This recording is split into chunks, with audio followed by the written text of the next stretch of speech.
অনেক বোনরা একসাথে হলে দাম্পত্য জীবনের বিভিন্ন গোপন বিষয় নিয়ে কথা বলে, আসে না নাই?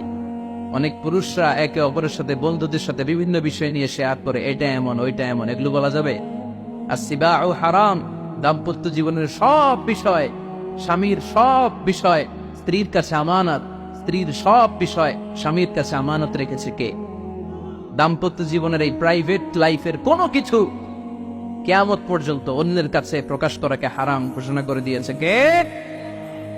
এজন্য খবরদার আমার বোনেরা, একসাথে মহিলারা বলে পেটের কথা পিঠের কথা সব বের করে দেয়, আছে না নাই?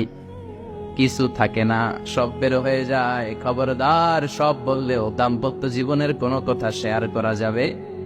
আমার ভাইয়েরা খবরদার, আপনাদের দাম্পত্য জীবনের কোনো কথা আপনার বন্ধুর সাথে শেয়ার করতে পারবেন না। এগুলো ফ্যামিলি শান্তি নষ্ট করে, দাম্পত্য জীবনের সুখকে নষ্ট করে। তাহলে 3 নাম্বার, প্রাইভেসি বজায় রাখবেন, এটা দুজনেরই দায়িত্ব। 4 নাম্বার, অহেতুক সন্দেহ পরিহার করুন।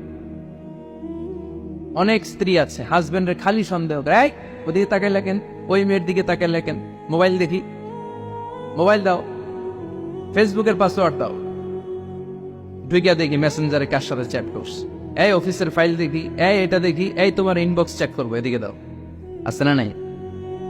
এই সন্দেহ ঘরটারে জাহান্নামের টুকরা বানিয়ে ছেড়েছে। অহেতুক সন্দেহ করবেন। আবার ভাইরা ভাবিদেরকে অহেতুক সন্দেহ করবেন, এই ওদিকে গেলা কেন, ওদিকে তাকাইলা কেন, এটা করলা কেন, ওইটা করলা কেন, দেখি তোমার মোবাইল, তোমার মোবাইলের গ্যালারি দেখি, লক করে রাখছো কেন, লক খোলো, আছে না নাই?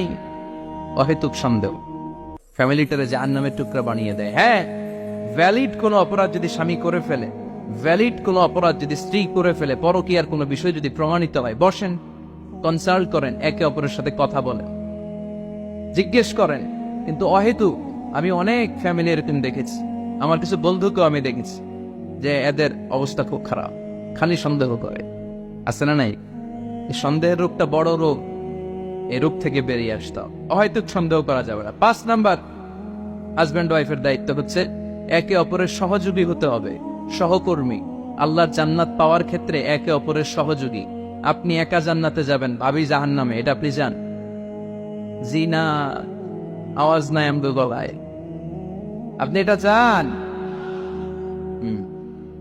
ভাবি একা জান্নাতে যাবে, আপনি যাবেন না, এটা ভাবি চায়?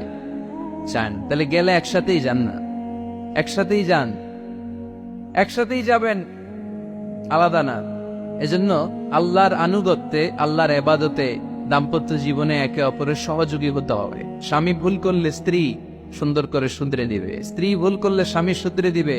ফজরের সময় স্ত্রী হাজবেন্ডকে ডেকে দিবে, উঠতে না চাইলে ঠান্ডা পানির ছিটা দিবে। কারণ জান্নাতে একা যাওয়া যাবে না, গেলে দুইজনই যাবে, কথা কয় না? দুইজন